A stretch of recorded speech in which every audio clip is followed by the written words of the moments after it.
प्रेम से बोलो देवघर वाले बाबा की।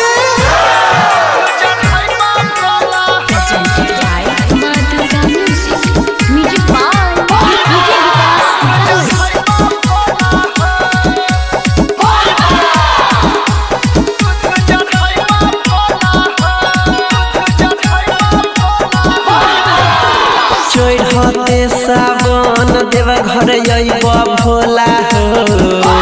चढ़ते सावन देवघर अइब भोला हो।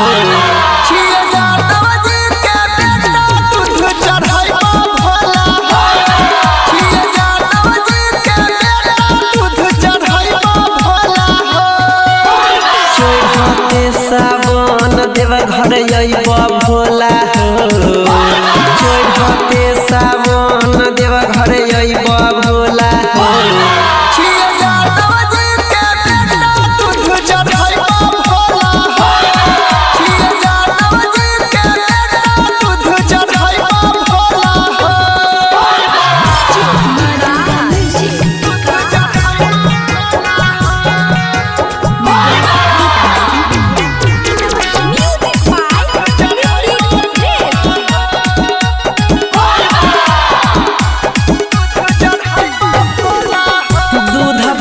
बाबा तो रही खूबे मस्त हो।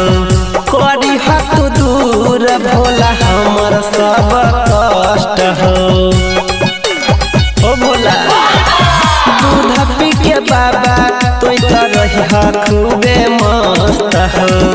करी तू दूर बाबा हमर सब कष्ट हो। तोरे नाम के नारा हमें लगैब भोला हो। तोरे नाम के नारा हम लगैब भोला हो।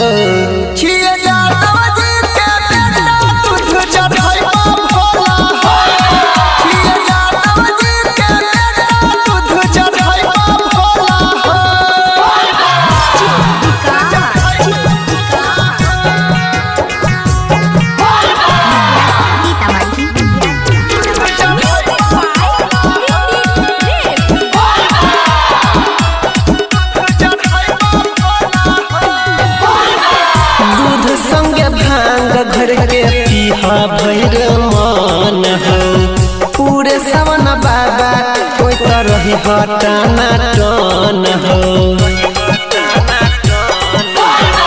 दूध संग भांग घर के पीहा भैर मान हो।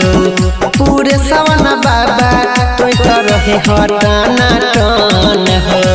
अनिल सनी के संगे हमें लइब भोला हो। अनिल सनी के संगे